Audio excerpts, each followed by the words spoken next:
All right. Time for another. What do you call it? Patreon read. Do we want to do another goofy one like last time? What, will we offer blowjobs? I mean, we don't have to do the same thing. We could do something similar. Let's think about what services we're willing to offer. I am willing to do child labor slavery trade. I'm morally opposed to sex slavery, but if it's for labor, I'm fucking down for taking some migrant children from those cages and, you know. I was gonna say, if people don't want to hold on to their money and want to put it on our Patreon, where we can hold it for them and use it for better things than just let it sit in a bank, we could definitely do that for them. Isn't that kind of what caused the depression, though? No. Hear me out. They're invested in our future to make more content for them to enjoy. If they leave that money sitting in the bank, that money's just going to sit there rotting away, not doing anything for anybody. So if they give it to us, we can certainly say it'll go to something useful. I'm pretty. Yeah, no, that's definitely. You're definitely. I think you just explained. I think you just explained the gold standard to me. And I think you're going to cause another depression with this idea. No, Max. Straight up depression level. Max, our videos are anti-depression. We are attempting to bring joy to people's lives. There's no depression about it. Guy. Here, I got something better. Okay. They can give money so that way Gillette and Konami have less money. Yes, They're just one step closer to bankruptcy. Don't spend your money on bullshit. Speaking of which, did you guys hear that fucking GameStop's getting bought out by like an equity thing? No, but that's great. Dude. Yeah, so they're basically doing the same thing as Toys R Us right now. They're so fucked, dude. Yep. So don't put your money into something like GameStop, which is gonna fucking die in 5 years. Put it in our stuff so we can stay alive for years and years to come. Because you like this show, and we like you, and we like money. So, yeah. Mostly them. Patreon.com/evacstation. See you at the show.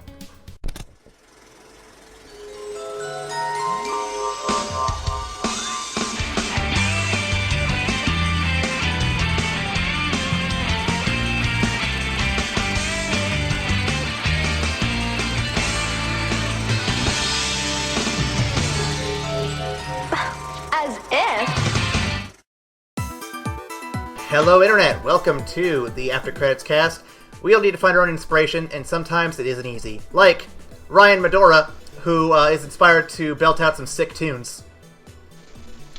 Tombo Maxpilly, who's inspired to make short films and be Irish. Yeah!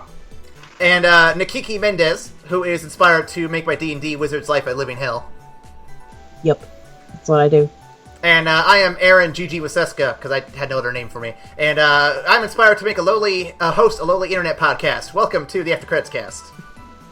Yay. I'm a little bit disappointed that you didn't say OG instead of Gigi, dude. I was going off the that's the name of the cat, isn't it? Gigi? Don't listen to Max. He's just a hater. Yeah. So welcome to the show. We're going to be talking about Kiki's delivery service. But before we get into the movie, guys, time for everyone's favorite segment. What you watching? What you been doing this week? What you been up to? It's really tough when you do it back to back. Yeah, like my answer's the same. Just refer to Totoro for my answer. I'm still just making Aaron's life a living hell, and on the Discord. I actually do have an answer for this one. I held something back from last episode. Two things. Too smart. Yeah. Well, so they had a sale on the PlayStation Network this past week for the E3 stuff that happened recently. And one game that was on sale was the game that came out last year, Horizon Zero Dawn, for $20 for the complete collection. Like, you get all the DLC and everything for $20.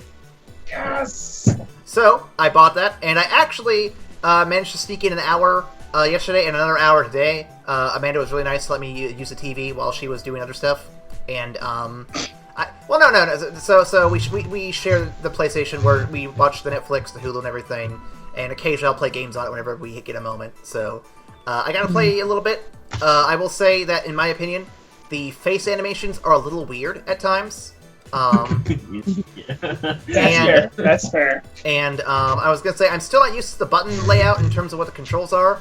I keep hitting one button that I think is a scan button, thinking it's the Batman game, and it's not, and I keep doing stupid shit. So, yeah, it's a learning curve. I'm gonna get to it eventually. One day. One day. But Unless the game end. outside of that, though, Nicole actually was a witness to this other thing I was going to mention. So I've been recently getting rid of old shit in my house, namely my old games that I don't have room and or want to play anymore, from the old GameCube and Wii systems, and my old PS3, which I don't have anymore. So I take it to eBay to sell this shit, and I don't want to give out numbers, 'cause I don't want to be that humble brag, but really bragging dude. But I've sold enough to buy a Nintendo Switch, so I will probably be doing that here very soon. Nerd! We did it! Fucking Splatoon! And I want to add to that too. I haven't even sold a quarter of my games yet. I've already made that much, so I'm feeling pretty happy with what's left. Think of your eBay later, dude. I might actually buy some shit from you. I'll be putting up Like, more you stuff. say it like he was selling drugs. I'll be putting up more stuff this next week, actually, because so eBay is weird. It actually sets a limit to how much you can put up at once per month. You can only put up like 30 items a month. So I put up like eBay hookups. You got them eBay hookups. Yep.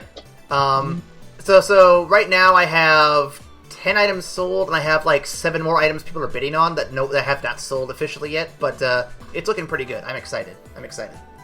Nicely done, dude. Yeah, we're gonna have to get on switch mode for everything. Oh yeah. Go play some fucking Splatoon! Well, I'm really excited too because tomorrow is also the Steam sale, according to all the news outlets. So I'm hoping, Divinity Original Sin. That's all I want to get. Divinity Original Sin 2. Do it. Get it on It's sale. so good. Get it on sale. That's all I want to get. Okay, so that's my week. Ryan, is there anything you want to add for your week? I haven't gotten a whole bunch of time to do other fun stuff because I'm in the midst of apartment hunting and job hunting simultaneously because that's always fun. But aside from that, I've been mostly playing Divinity Original Sin 2, so I can attest. Game is fucking bonkers. You should absolutely grab that. For those who are listening that may not know, if you like D&D or any of those other role-playing kind of games, it's your speed. You'll like it. You'll or at least give it a look and see, but you'll probably like it. I've got a badass archer as my main character who's just killing the game. I love it. I want to make a undead sorcerer, because I know you can play as a skeleton, and I would love to do Yeah, that. you can indeed play as a skelly, bro. I've been told if you go as a skeleton into towns, people will try to chase you out, though, so I'm excited to just mess around with that. Well, so in order to get around that, you have to make an artifact that allows you to essentially shapeshift into various races. Oh no, Ryan, fuck that! I want people to chase me out. I want to be Frankenstein's monster. No. You in order to make this artifact, though, you have to find a thing that rips faces off of corpses. Oh! I can be Nick Cage. And then you have to go and find faces and take their face off. Oh my Lanta. You can actually be Nick Cage. You want to take his face off? I'm telling you. Ryan, I haven't even played this game yet. And I'm in love with it. It's perfect. It's the fucking best. I can take the faces off. Oh god. Nicole, you'll have to play it with us when you'll have to get it and play it with us. It'll be great. Yeah, I have to now. You can play with face off. Yeah, let's just do all undead. It'd be All the undead undead party rolling through. Oh, we beat the Skelebros. It's getting spoopy up in here. So take off all your faces. Alright. So that is what you're watching. Is there anything else you want to add to that? No, that's mostly what I'm doing. Alright, so we'll roll right into the movie. A little quicker than last time. So this week we're doing Kiki's Delivery Service, part of the Studio Ghibli Summer Slam. Released in 1989, this film has grossed in total approximately $27 million worldwide. It is the second localization, which was done by Disney. It features famous voices such as Kirsten Dunst, Phil Hartman, Debbie Reynolds, and Tress McNeely. It won the Most Popular at the Japanese Academy, Best Director at Cinema Junpo, and the Best Animated Film at the Mainichi Film Concours. As a bonus fact, Hayao Miyazaki and his artists traveled to Sweden to research for this film. They took photographs of Stockholm and Visby, formed the basis for the fictional city of Koriko. The city also contains elements of Lisbon, Paris, San Francisco, and Milan. I called Paris. I definitely called Paris. There was definitely a Paris vibe I got early on, too. Yeah. So, yeah. I got the Stockholm, to be honest. You get the Stockholm Syndrome? I mean, yeah, I'm here, aren't I? Yep. Yes. So initial thoughts. What do y'all think? Long as fuck. I actually didn't particularly like it. Okay. Ryan, what about you? Wow, that was some quiet. Damn, I offended some people. Crickets. I offended some people. How Damn. fucking dare you? I mean, no. Felt I- it's I enjoyed it. I wouldn't say it's my favorite thus far. It was very interesting to see Miyazaki do a take on depression. So that was interesting to me, definitely. Nicole? No, I was just blown away by because I was looking up who voiced the English dub because I was going between, do I want to watch the English dub or do I want to go with the sub? Because I don't think I've actually seen the original Japanese version. Oh, really? Yeah, I've I've always seen English sub. I will say I think Phil Hartman is poorly utilized here. He's a great voice actor. I don't think his is his best work. Who does he play? He plays the cat. Really? Yeah. It is no Troy McClure, so I'll say that much. So I'll throw my opinion out there. I thought it was cute, cheerful, and fun. I was actually disappointed when the movie ended because I felt like it was over very quick, and I wanted more from the movie in the best possible way, and I will get into that more when we get to that point. With all that, are y'all ready for a synopsis? Alright, let's Synopsis time. Let's Alright. do this. I forgot about the running joke I do with this one. You guys are going to like this one. At the ripe age of anime legal age 13, Kiki sets out to on her own to train as a young witch in the new big city. Along with a black cat named Gigi, a small town girl gets caught up in the big city when things don't quite fit Kiki, as she notices people don't seem to care or desire witches in their town. Save for one prego baker and one horny young aviator who looks a little bit like child Drew Carey. Oh my god! I mean, he's not wrong. That's the thing. Right. You didn't have to go at my point like that. Sorry. I mean, if you edit in a picture of Drew Carey. I will. I'll do a side by side. God damn it. Alright. That was rude. Okay. Now. With the bun in the oven, figuratively and literally, the baker takes Kiki on as her delivery girl and gives her a place to live while she trains in town. The training, of course, never actually happens. More of that later. Rather than actually training, Kiki spends the majority of the film bitching about her clothes, playing hard to get with Drew Carey, and starting up a delivery business that takes her all over town in the well-designed town. One such delivery has her deal with a flock of crows and meet a groovy artist in the woods. Another has her deal with a kindly old woman and do all sorts of chores for her. She works herself so hard that she ends up getting sick in the process. When she does get better, she joins Drew Carey to check out the Hindenburg before it takes off on its journey to crash and burn. When the rest of the Drew Carey crew shows up to join them, Kiki gets flustered and leaves, never really explaining her anxiety or self-confidence issues because it's none of their damn business. Upon returning home, she realizes she can't speak to Gigi anymore, and she can't fly anymore. She's lost her mojo, baby! She lost her jive, dude. I Oh, hate fuck. you, dude. You're loving this one, I know it. I Ursula, hate you. I love it. Ursula the artist visits Kiki in the city and takes her on a girl's trip to help inspire the mojo back into her life. I should make that the spice in her life. Fuck, I messed that up. After a night of crows, cool paintings, and some girl talk, Kiki returns to Koriko City when the Hindenburg crashes. Who would have seen that coming? Drew Carey is hanging by a thread and hasn't even made his 4th TV show yet. So he steals a broom and flies off. So she steals a broom and flies haphazardly off to save him. The movie ends with an Avengers-style mid-credits where she sends a letter home telling her family she's having a good time, but doesn't really mention anything about her training. Seems like that'd be a prime sequel material there, eh, Miyazaki-san? Thinking about it? Huh? Huh? That motherfucker's ready to, like, retire, dude. He's killed enough people in his basement. Wow! You fucking hater. There's some, That's joyful old man. There's some libel or slander happening here. I'm not sure which. I'm a little concerned. That's how I mean, No. absorbs Slander is spoken. soul. In print, it's libel. Okay, so yeah, there's some slander going on here. He absorbs the souls of children. Oh my god. More slander. The bad part is that I actually, like, really like Miyazaki as a person. Oh, we know. Look at that smile. All right. So with all that aside, now that we're past the synopsis, what y'all think of the movie for realsies?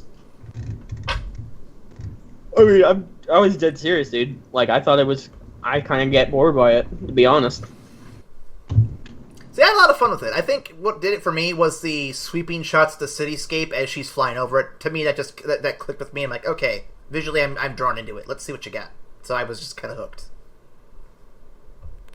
I had fun with it, but I was having a little bit of difficulty kind of tying into like the central plot of the movie, like especially because they started out with the whole, oh well, once you're 13, you go off and you like train in a city independently for a year, and then she never did it. That was very. I'll admit that was very frustrating.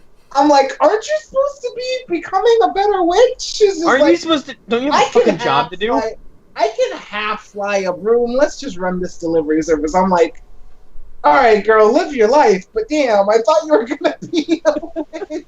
Like, no training. Like, where's my dude? I want to become a witch.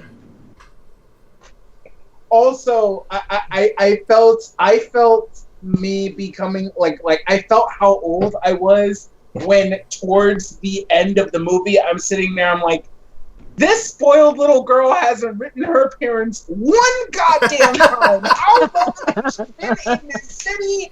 Her parents think she's dead. Come on, guy. Come on. Dude, girl. they just buried her already. They don't even have a fucking body and they already buried her. It's like, how long have you actually been in this city? Or, you know, when she's losing her magic, why not write to your mom, who is an accomplished witch, and say, hey, Mom, wait, losing magic, how does that work? And Mom would have been like, oh, shit, just take a break. So I'm going to click back to what I said in the synopsis here, because I think I was hitting a point there where she lacked her self-confidence and she lacked her what's the other word I said here real quick? I need to look back and double-check this here real quick. Her anxiety and self-confidence.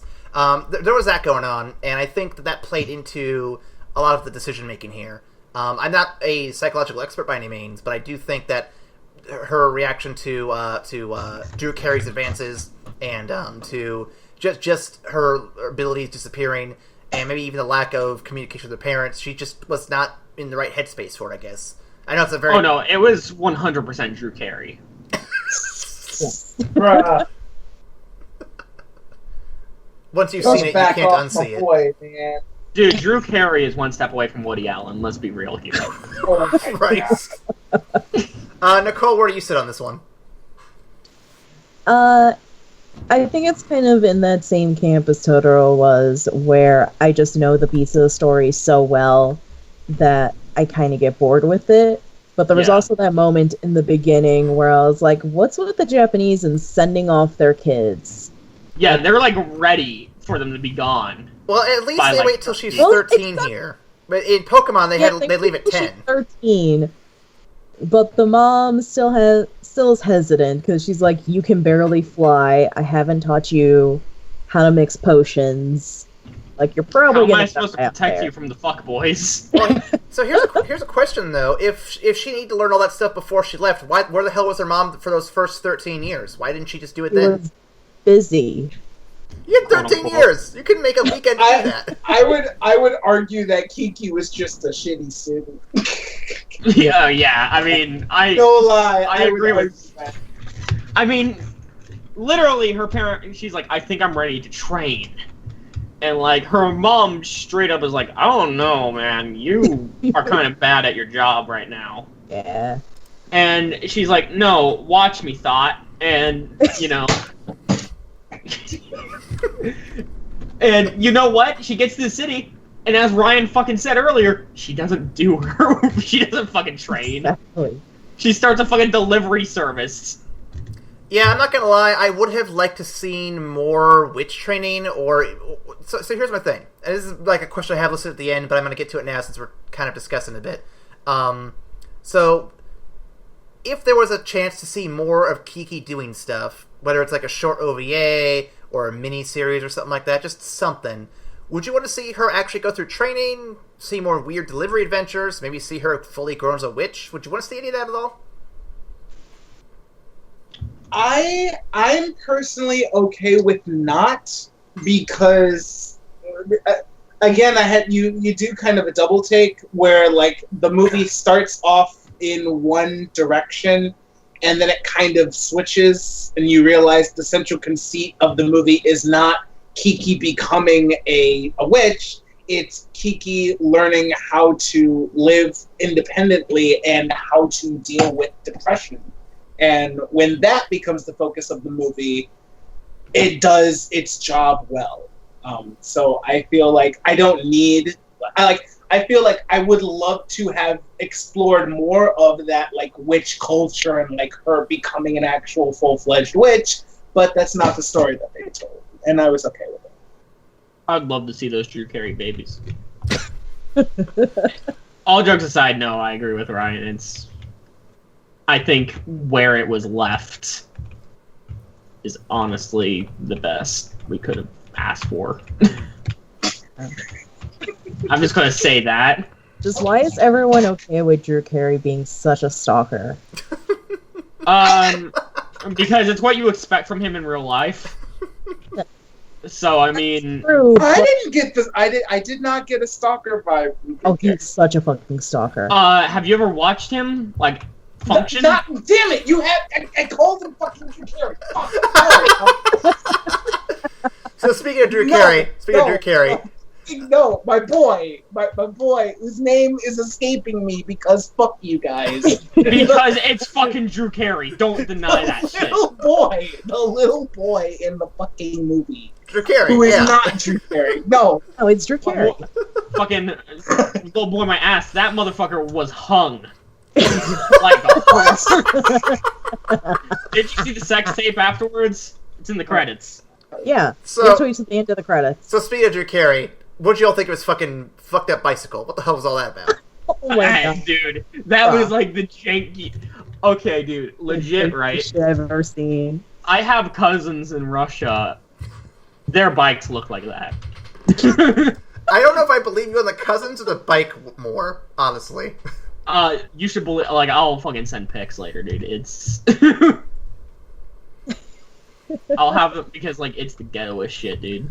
But, like, I get what they're trying to do. They're trying to make a plane out of this bike with the propeller, but shouldn't you have the rest of the plane before you put the that's propeller on how it? aerodynamics work, though. No, probably not. I disagree. I totally agree with you. But it's just hilarious. They have, like, part of a plane on this bike, and he just rides around with it. It's like, don't you just have, like, a backup bike you can use that isn't fucked up right now? Yeah, like... He was trying to impress his girl with his big Dude, ass. he was flexing on this girl, dude. He was. But, dude, the whole bike ride, he had his ass up in her face. Okay. Yeah. Wait, nobody's gonna get that joke. Never mind.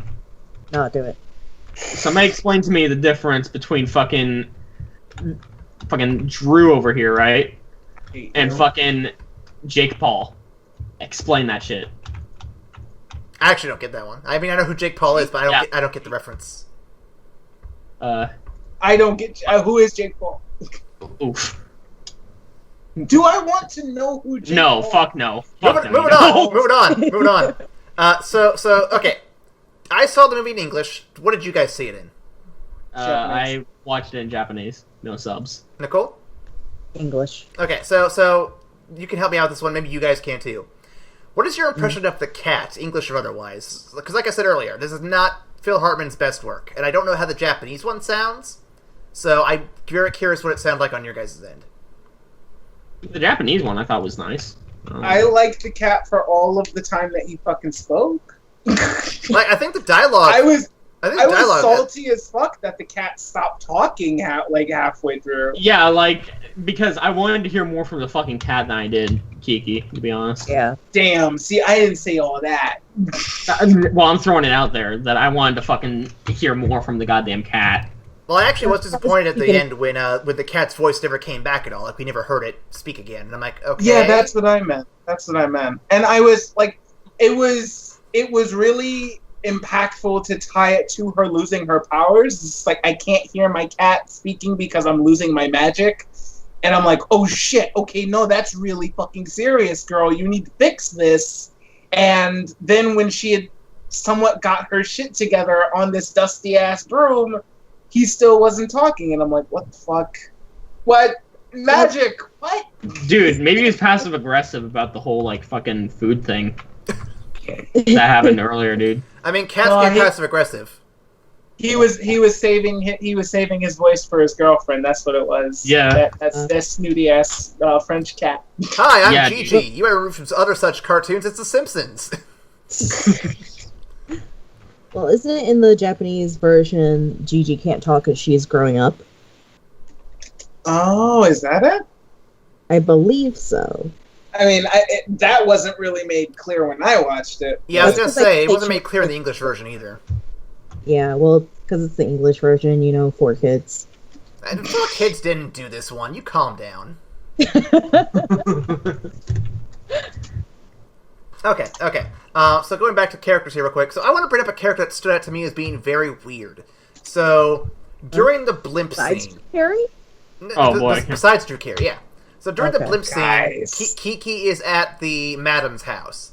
And when the announcement of the blimp is crashing and everything, her assistant seems really too into this whole plane crash, or blimp crash. She's really into this crash. Like, she's smiling, she's like, oh, look at that! And she's like getting really into it. I'm Dude, leave her the fuck... Let her live. She's old as fuck, crinkly as fuck. She doesn't have much left to live for. Just let her fucking enjoy people dying, okay? Wow. Because if I was that old, dude, I can guarantee if I saw, like, fucking... this just in. 2 blimps have crashed into each other. Like, I would be fucking smiling, dude. So yeah, I thought that was really weird. That could just be Miyazaki, putting himself into the film. He was in the film, though. Y'all are just horrible. Are we, Ryan? Yeah. Or is it you? No. And Ryan, I'm not being horrible. They just animated her smiling and being like really like Yeah, how's it our into fucking it? fault Oh, no, that she's not a that. motherfucker. Not that. No, I was talking about them constantly alluding to the fact that Miyazaki is some sort of sadist. Oh, okay, that's fair. That's fair.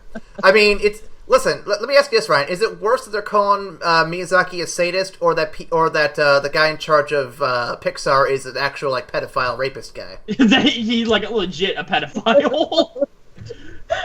Are y'all? Is this just like Ryan's childhood? No, the guy running Pixar right now, he's leaving because of allegations of sexual misconduct dude, at work. He was like constantly copping feels and shit, dude. He's being replaced by the people who were in charge of Inside Out and one of the other movies. I can't remember which one, but he's being replaced here, I think, this year. I just wanted to talk about fun kids movie. Well, fuck you. That's my answer. There's no such thing. It's all a fucking lie. Fuck you, Max. You don't even go here. I laughed so hard when we said that. It was great. Okay. I'm gonna pull things. Yet to see the deeper stuff within Miyazaki. You know, guys. I'm That's gonna. why I'm not allowed on the podcast anymore. No, you're allowed on this podcast all the time. It's great. We've got great content here. I'm gonna pull back a little bit here. Pull back a little bit. So back to the movie. So what do you guys think about the setting and the city and everything? Like the visuals going on there. I thought it was all very impressive. Just the cityscape going on. Oh, I fucking love Stockholm, dude.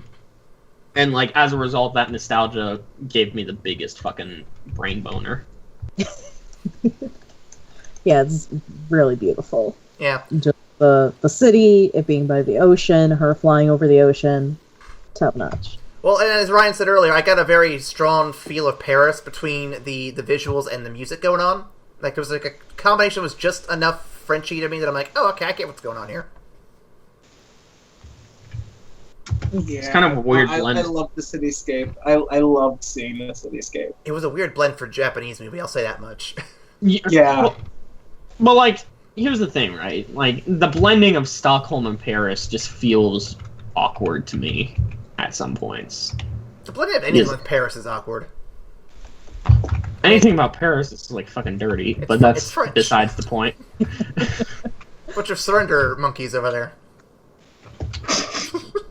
Damn, I didn't, even when I said Jew, I didn't say, like, monkey. Holy fuck, dude. I was quoting The Ow. Simpsons on that one. Uh-huh. I mean, you ain't wrong, though. I don't hate French people. Shout out to Groundskeeper Willie. Okay, next one. So here's one I was curious what you guys thought. So early in the movie, like within the first, I want to say 10 minutes, she meets another witch flying to another city. When I first saw that, I'm like, okay, so they're gonna meet up. There's gonna be some kind of rivalry at some point. It's gonna turn into a witch v witch brigade, but we never see that witch again. Yeah, no, that pissed me off. Yeah. Would y'all want to see more of that witch? I was like, you set up some fucking conflict for nothing. I wanted a cat battle. Oh, definitely. Fucking.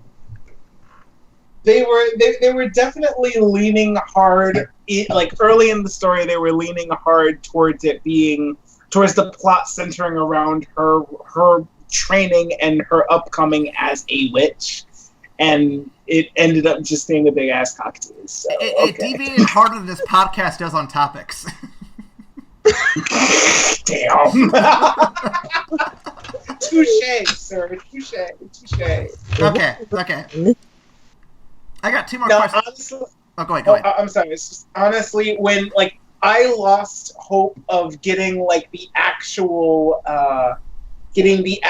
witch storyline once it was confirmed that the girl in the forest was actually not a witch. She was just an artist.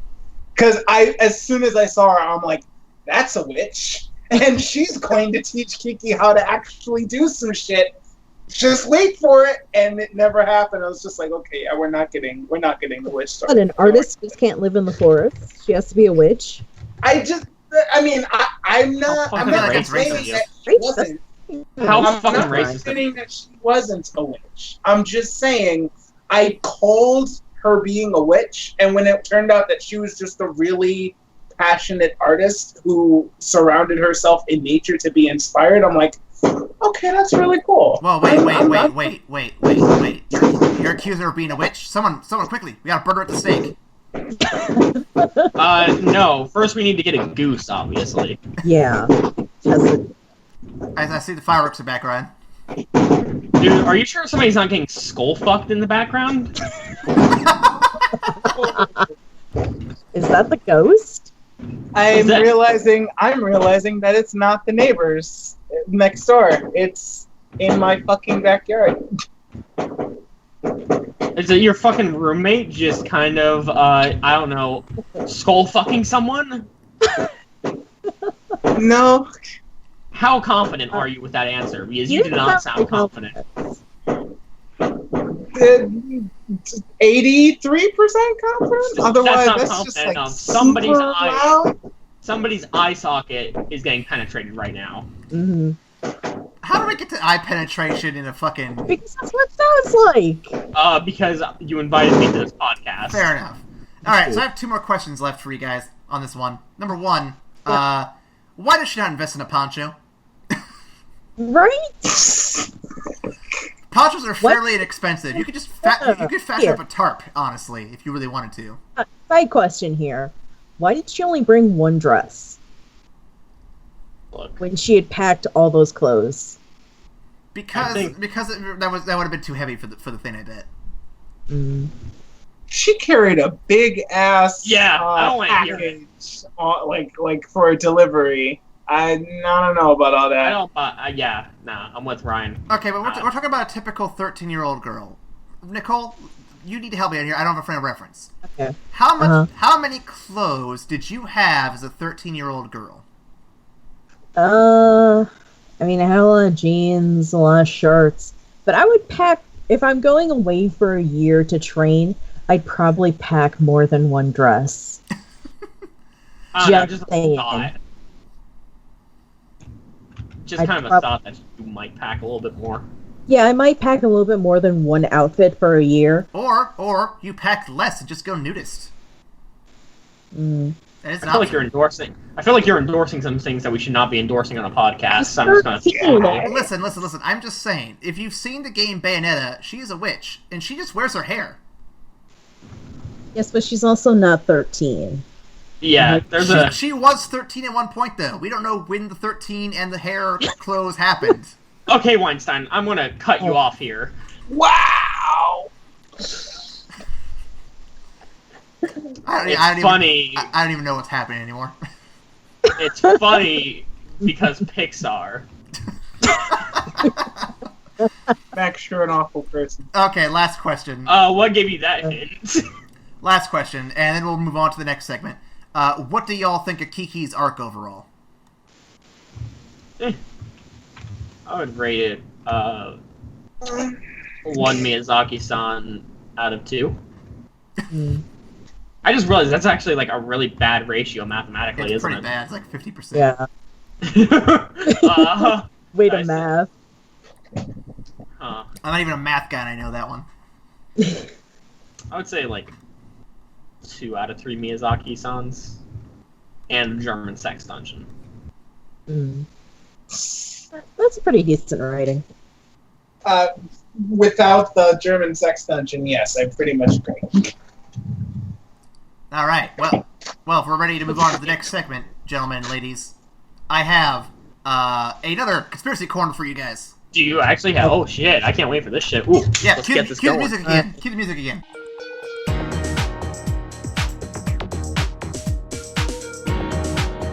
So I'm gonna add music to this. It's gonna sound cool. And if I don't, then I'm gonna look stupid. So anyway, the next conspiracy corner is on Kiki's delivery service, as you would have guessed from the podcast title. So there's a few bit of Easter eggs here to connect movies, and I'm going to explain them here real quick. So first off, on a bus in the street when Kiki's having a little flying mishap, the bus actually does say Studio Ghibli on it. Now I know this doesn't mean much to you right now, but there's another movie that has this in common, and we'll get to that in that particular podcast. But let's just say that I really have no way to subtly hint at it. It's Porco Rosso. Moving on. There's a toy house in one of the places that Kiki hangs out at. And if you zoom in closely on this house, you will see 2 characters painted in the windows. One of them is a short, red-headed girl with pigtails who looks suspiciously like May. And in the other window, it looks like a little baby Totoro. Ghosts. Aww. And then there is one more reference to another film, but we have not seen that film yet either, and we won't see it for a while, so I'm not going to reference that one. Let's just say the baker and the husband will be back for them later. And then last reference that is not connecting to other movies, but connecting to real life itself, in the scene where the old man says, "Hey, that's my broom that she used." In the corner, there's a caricature of Hayao Miyazaki himself in the crowd. Hey! Going out for Hitchcock in this movie. I love it. So that is your Ghibli verse, Connectiverse theory here. And we'll be back for more. And obviously the next film, which I think Porco Rosso is up next on the list. So get ready for that shit. And now it's time for the segment that everyone's excited for. It's another showdown between Max and Nicole on Name That Anime.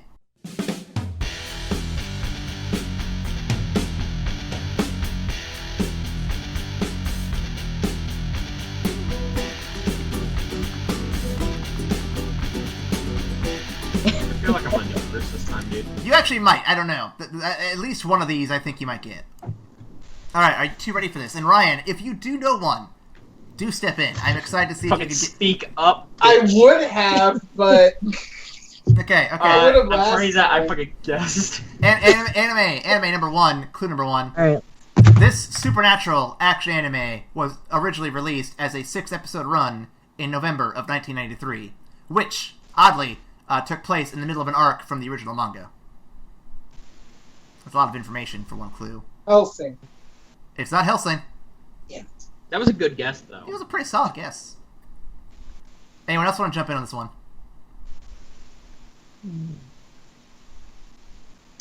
I think you're gonna have to go to Can I number two, guess? sir. Wait. I can guess once per, like... Once per clue. Once per clue. Is it Ghost Stories? It is not Ghost Stories. Damn it. I will have to put that on my list for things to do later, though. That sounds like a good one to do. It's gonna be hard to not give that one away, though. Yeah, it might be. Nicole, you want to chime in, or should I go to clue number 2? Go to 2. Clue number 2, anime number 1. It was remade in 2012 for the 25th anniversary of the series, and is still airing today with newer arcs from the manga.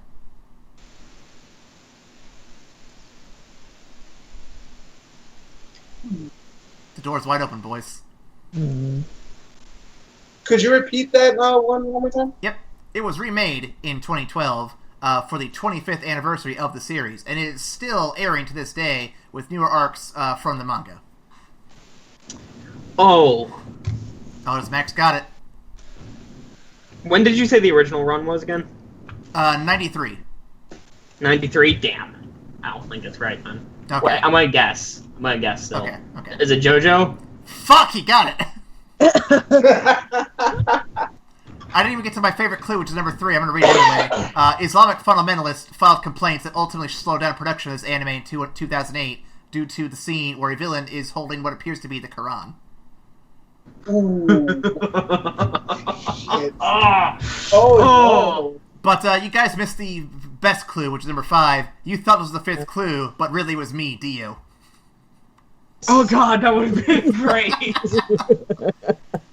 Okay, anime number 2. Here we go. Number 1. Clue number 1. The original run of this romantic comedy began in April of 2002.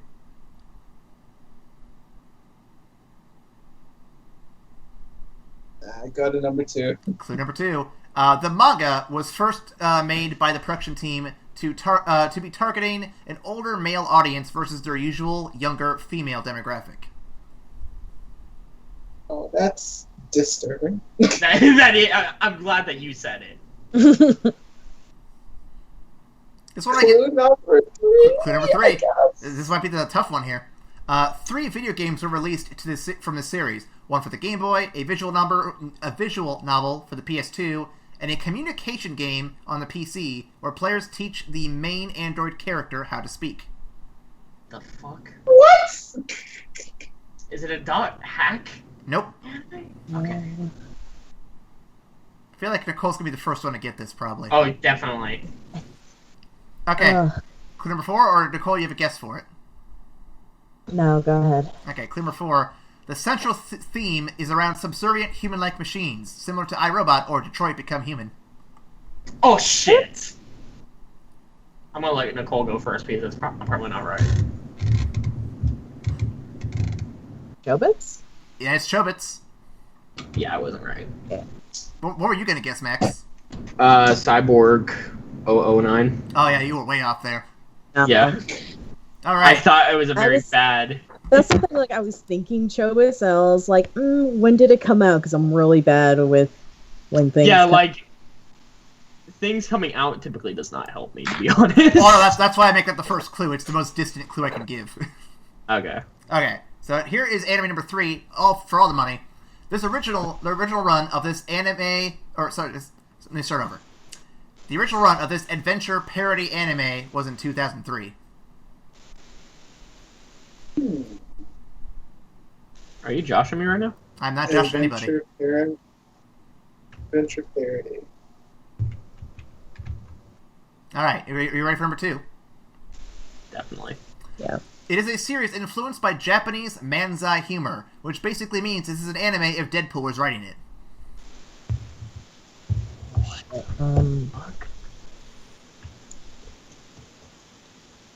Dude, I have no idea what the fuck this could honestly be. This might be one that Max has not seen. What year did you say? 2003. Cooley? Nope. Ryan, you want to take a guess at this one? 2003. I was a small boy then, dude. I was It's not One Piece because One Piece came out late, like earlier. Yeah, it was a little earlier than that. Yeah, One Piece has been out for like 20 years now. And That's not a joke. Yeah, no, That's I not know a it's joke. not. Actually, while 20 years. Well, he keeps giving guesses. I'm actually going to go see what fucking episode they're on right now. Alright, clue number 3. This series spawned 8 video games on the PS2, the Game Boy Advance, and the GameCube, and the protagonist has been featured in 3 Jump crossover games.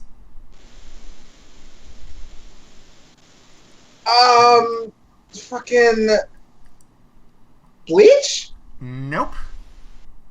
Full Metal Panic? Nope. Okay, I think this 4th clue is going to give it away. We're going to find out here. You guys ready? There was one recurring gag within the series, among many recurring gags, which are ridiculous fusion characters inspired by Dragon Ball Z. This includes triple fusions, refusions, and other strange combinations of random usefulness.